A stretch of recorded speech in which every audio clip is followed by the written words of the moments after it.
ያስቀመጣችሁት አጥር ደስታ ወደ ቤታችሁ እንዳይገባ መሰናክል ሆኖ ሊቀመጥባችሁ ይችላል። ስለዚህ ጂም ሮን የሆነች ምክር ምከረን ካላችሁ ሕይወት እናንተን እንድትነካችሁ ወይንም እንድትዳስሳችሁ ፍቀዱላት፣ እንድትገላችሁ ግን አይደለም።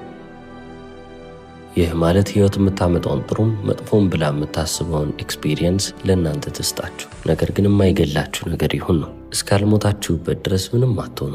እናንተ የበለጠ እያደጋችሁ ከፍ እያላችሁ ነው የምትሄዱት። ታዲያ ከስሜቶች መካከል አራተኛውን ስሜት ደግሞ ልንመለከተው ነው። የመጀመሪያዎቹ ሶስቶቹን ተመልክተናል፣ ዲስገስት፣ ዲሲዥን እና ዲዛየር፣ መጸየፍ ወይም አንድን ነገር ቀፈፈኝ ማለት። ሁለተኛው ነገር ዲሲዥን መወሰን፣ ሶስተኛው ደግሞ ዲዛየር ፍላጎት፣ አራተኛው ሪዞልቭ ወይንም መፍታት መፍትሄ ማምጣት ማለት ነው። ሪዞልቭ የሚለው ቃል አንድን ነገር ቢወክልልኝ አይ ዊል የሚለውን ቃል ይሆናል። እነዚህ ሁለት በጣም ፓወርፉል የምላቸው ቃላቶች ናቸው። አይ ዊል አደርገዋለሁ ማለት ነው። ይህንን ነገር ወይ አደርገዋለሁ አለበለዚያ መሞታታለሁ የሚል ዲተርሚኔሽን ወይንም ደግሞ እንደዛ አይነት ቁርጠኝነት የሚያመጣላችሁ ነገር ያስፈልጋቸዋል። አንድን ሰው ተራራ አትውጣ፣ ተው ይቅርብህ፣ ከፍ ያለ ነው፣ በጣም ከባድ የሚባል ቦታ ላይ ነው የምትሄደው፣ ይበርዳሃል፣ አንሸራቶ ልትወድቅ ትችላለህ፣ ከፍታ አለው ብሎ ሊያስቆሙት ይሞክራሉ። ነገር ግን እንደዛ ቢሉትም እንኳን ተራራውን እወጣታለሁ ብሎ ዲተርማይንድ ከሆነ ቁርጠኛ ከሆነ ያንን ተራራ መውጣቱ አይቀርም።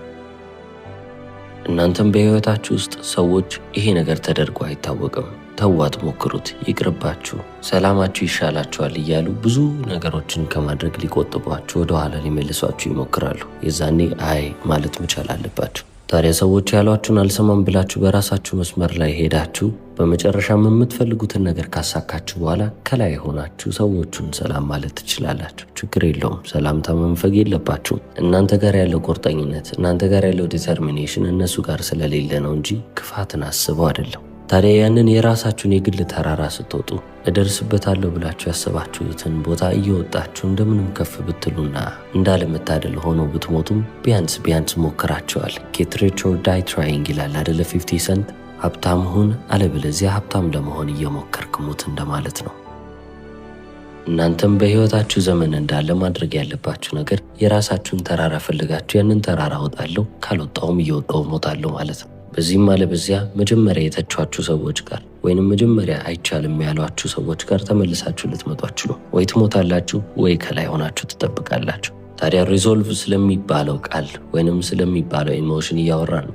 ታዲያ ይህ ቃል ምን ማለት ይሆን ብዬ ሰዎችን ጠይቅ ነበር። ፎስተር ሲቲ ውስጥ ያለች አንድ ትንሽዬ ልጅ ለዚህ ቃል ትክክለኛውን ፍቺ ሰጠችኝ። ብዙ ጊዜ እንደነዚህ አይነት ቃላቶችን ይዤ ህፃናቶች ጋር ነው የምሄደው። ምክንያቱም ህፃናቶች ማለት ያለባቸውን ነገር እያሰቡ አይደለም የሚናገሩት፣ በትክክልም ነው ብለው የሚያስቡትን ነገር ነው የሚናገሩት። ያ ማለትም ደግሞ መልስ እሰጣለሁ ብለው በጣም ውብ የሚባል ነገር ይነግሩኛል ማለት ነው። ታዲያ ማን ነው የዚህን ትርጉም ሊነግረኝ የሚችለው ብዬ ሁሉንም ጠየቅኩ። ሁሉም ጥሩ መልስ ሰጠኝ። መጨረሻ ላይ መለሰችዋለች፣ ግን በጣም አስደንቆኛል።